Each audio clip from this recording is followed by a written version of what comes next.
Hello and welcome to this tutorial on the final tune which is called Michael Turner's Waltz. This is written, well, originally the tune comes from Mozart, and Michael Turner was a parish clerk, sexton and choir leader in a church in Waltham in Sussex, and he kind of adapted Mozart's tune and turned it into what we now know as Michael Turner's Waltz. I think he was a fiddle player. We're going to play it on this DG Melodeon in the key of G major. Obviously it's a waltz, so it's 3 beats to the bar. This is one of those rare occasions where the entire tune is played on the G row. So let's make a start. The whole of the first 2 pages, apart from the last bar, is played in pos H, or position home, where your 4 fingers are laid out like this. So your first finger falls on the root note, the G, which is on this instrument, because it's a 4th button start, button 4. So first finger button 4, second finger button 5, third finger button 6, 4th finger button 7. If you've got a 3rd button start, in other words your 3rd button down is G on the push, then obviously move that up one. The first bar is a pickup bar, and you'll notice above that bar it says NC, meaning no chord, so you won't need anything on the left hand. You'll simply play these first 2 notes, and you'll notice the second note there, the A, has a dagger underneath it. That's my sign for suggesting that you play that note just by reversing the bellows, but you can of course play that separately if you want to. You can see above the pos H, which is obviously position home, crotchet equals 1 more note. In other words, that's a suggested metronome setting. I'll show you what that sounds like. So that's 110 beats per minute. Moderato is the actual description of that tempo. Don't have to stick to that, that's just my suggestion. And so you start on the note G and you push for that note and pull out to get the A. And that's, as I say, a pickup bar, an incomplete bar. You're actually coming in on the 3rd beat of that bar. So you go 1, 2, 3 and 1, 2, 3 and. It's on the 3 and that you play those 2 notes. You do that fairly quickly because they're quavers. And here is your first bar.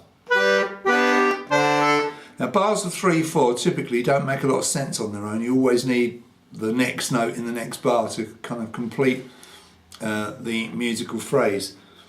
So what we have there, and this is the next stave down, you can see a repeat code because we're going to come back to that bar, but the first note is B, it's the next button down, finger 2, you play it twice and come back to your G, so that's all on the push, crotchet 2 quavers, so that's 1, 2 and, 1, 2 and, so that's all on the push, and then you pull on the button that you played the B on to get C, and then you pull on the button you play the G on to get the A. So it's all on those 2 buttons.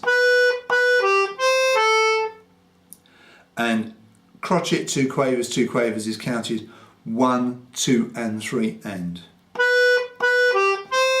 Now the left hand in that bar, what often happens, what I often do in waltzes, is that the 3rd beat of the bar, rather than playing a chord, if it's a change of chord or a change of bass, rather than play the chord, I often play the bass note. So this is one of those bars. I play G bass, G chord, and then I play the D bass, not the D chord there. I think it sounds better. So G bass, G chord, those 2 buttons there, buttons 4 and 3 on the outside row, and then D bass on the same button that you got the G bass on. So you count that 1, 2, 3. 1, 2, 3. So that's,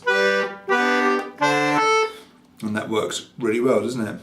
Now bar number 2, and notice I'm calling this bar number 2.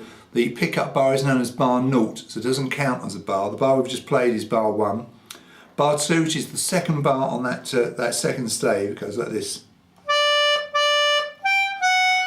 So mainly on the push, you've got D, D, so where finger 3 falls, that'll be D, 2 crotchets, and then the last bit of the bar split up into two quavers. Where finger 4 falls, that's the note G, so the octave of where you started, and you push to get that note, and pull out to get F sharp on the same button, and those 2 notes are quavers. So that's 2 crotchets and 2 quavers, counted 1, 2, 3 and. On the bass there, very simple, G bass and 2 G chords. So that bar, let's take it from the beginning, see what we've got.